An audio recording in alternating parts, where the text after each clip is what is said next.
Hello guys, আসসালামু আলাইকুম। Myself আমি Satyana and welcome to my YouTube channel. তো রাস্তা দিয়ে যাওয়ার সময় দেখলাম এখানে মধুবন নামের একটা কি যেন পাওয়া যাচ্ছে রুটির মতো। তো যার দাম 10 টাকা। এটা দেখে আমার বোন আর আমার আম্মু কেনার জন্য পাগল হয়ে গেছে। তো আমার আম্মু এখানে একটা ফাইনালি নিয়ে নিল 10 টাকাতে একটা মধুবন। তো আমার আম্মু নেওয়ার পরে খাওয়া শুরু করে দিছে। তো আমার আম্মু খাওয়ার পর টেস্টটা বলবে।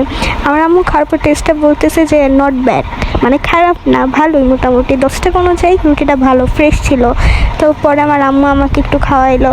তো আমি দেখতেছি খাবারটা ভালো, 10 টাকা অনুযায়ী একটা রুটিটা সফট, খুব ভালো টেস্ট। কিন্তু মধুবনে যে মধুটাই নেই, মধুবন নামে শুধু এটা শুধু বন বললেই হইতো। আর এখানে আসছি আমরা এখন চিকেন বন খেতে, মানে হচ্ছে বার্গার, যেটা chicken burger, chicken mini burger খাওয়ার জন্য। এটা হচ্ছে আলহাজ মকবুল কলেজের সামনে আর কি কিছু ফুড কোর্ট বসে, সেখান থেকে আমরা মিনি বার্গার নিব, যেটার দাম হচ্ছে 60 টাকা করে মানে একটা পিস 60 টাকা।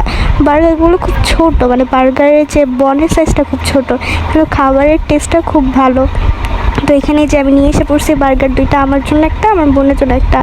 এখানে টমেটো দিছে, শসা দিছে, পেঁয়াজ দিছে, তারপর মেয়োনেজ, টমেটো সস আর একটা চিকেন প্যাটি দিছে।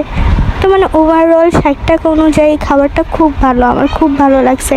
তো এখানে আমার বোন ফার্স্টে টেস্ট করবে, এই যে আমার বোন টেস্ট করতেছে, দেখতেছে আশেপাশে কেউ আসতেছে কিনা। তো খাওয়া শুরু করে দিচ্ছে আমার বোন। তারপরে এখানে আমি এখন খাবো।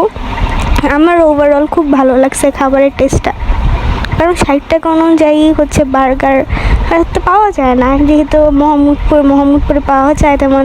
আর এইখানে আমার মিঠাই, আর এই যে এটা মিঠাই বাবু আদুরি খাওয়ার, মানে মাংসের স্মেল শুনে না তারা দৌড় দিয়ে পড়ছে কী খাবে, আর আদুরি তার উঠতে পারতেছে না বিছনায়। তাই একটু পর দেখবেন আপনার ওইভাবে মানে বিছানায় চাদরে ঝুলে তারপর উঠে গেছে। আমার কাছে খুব ভালো লাগছে মেয়োনেজ টমেটো সসের যে এইটা খুব ভালো। তো ও একটু পর চাদর ঝুলে উঠে যাবে, আর মার সাথে সাথে এই যে এখন দেখবেন আপনারা ও চাদর ঝুলে যে বেডে উঠে গেছে। তো আজকের মতো এখানে ভিডিও পছন্দের একটা লাইক দিয়ে দেবেন। আল্লাহ হাফিজ।